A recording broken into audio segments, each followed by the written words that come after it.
పాండవులలో దాగున్న దేవాలయాలు బయటకు తీశారు. అవును, అవును. ఇప్పటి వరకు ఎన్ని దేవాలయాలు మీరు నేను అంటే 11 దేవాలయాలు ఉన్నాయి చరిత్రపరంగా.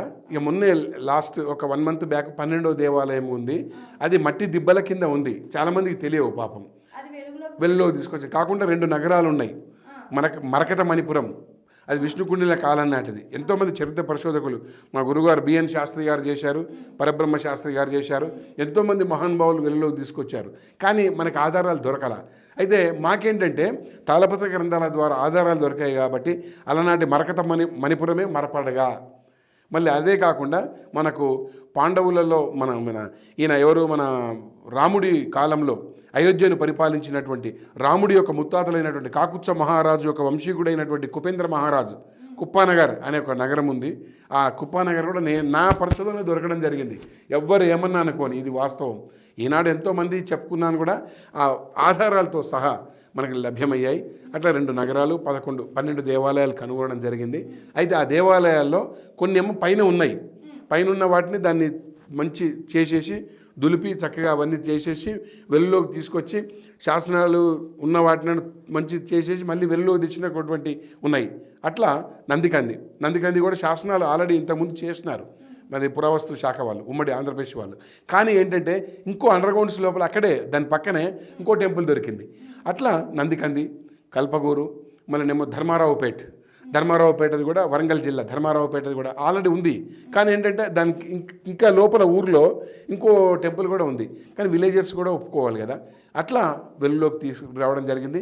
కాకుండా మళ్ళీ మనకి అనంతగిరి సాక్షాత్తు కృష్ణుడు పాదం మోపిన స్థలము అని చాలామంది చెప్తుంటారు. అయితే ఇక మన పురావస్తు శాఖ నమ్మదు కాబట్టి అట్లా ఈ కాలయవనుడు తరుముకుంటూ వస్తాడు వాళ్ళిద్దరిని, బలరామకృష్ణుల్ని. అది జరిగింది అనంతగిరి పద్మనాభ క్షేత్రం, అనంత పద్మనాభ వికారాబాద్.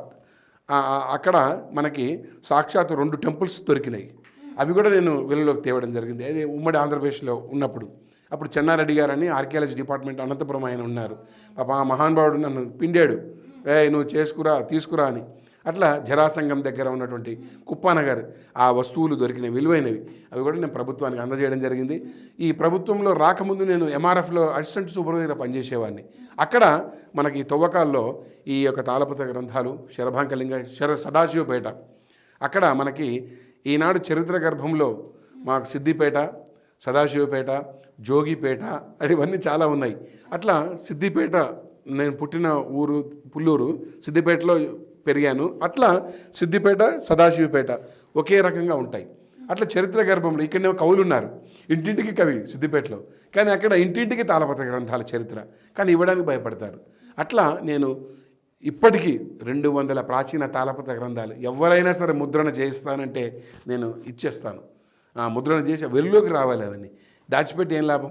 అందుకని నా ఇంట్లో కూడా పెట్టాను. ఎవరెవరైతే ఇళ్లలో ఉంటాయో అక్కడక్కడ వెళ్ళి నేను సేకరించి పరిష్కరిస్తూ ఉంటాను. కొన్ని ఏమో అయితే నేను ఏంటంటే ఉన్నవి చేయట్లా. ఇప్పుడు మహాభారతం దొరికింది, మహాభారతాన్ని పరిష్కరించి పెట్టారు. రామాయణం ఉన్నది, రామాయణాన్ని పరిష్కరించారు. మళ్ళీ అట్లా శతకాలు కొన్ని ఉన్నాయి. అయితే నేనేం చేస్తున్నానంటే చరిత్రకు తెలియనివి దొరికినాయి కాబట్టి వాటిని వెలుగులోకి తీసుకొచ్చి కొన్ని ముద్రణ చేయిస్తున్నాను, వీళ్ళని పట్టుకొని. ఇప్పుడు ఈనాడు సినిమా వాళ్ళకి రావడం జరిగింది, వాళ్ళు కూడా పాపం ఇచ్చే రెమ్యునరేషన్ ద్వారా గ్రంథాలు వెలుగులోకి తీసుకొస్తున్నాను. అట్లా చరిత్రకు తెలియని కావ్యాలని నేను పెట్టుకున్న కాన్సెప్ట్ ప్రపంచానికి ఎవరికి తెలియదు. అట్లా మీ అందరి ఆశీస్సులతో నాకు 5 డాక్టరేట్లు కూడా రావడం జరిగింది, 2 PhDలు, 2 డీలిట్లు, 1 హానరీ. అది మీ అందరి ఆశీస్సు. అంతే గొప్పలుగా చెప్పుకోవట్లేదు.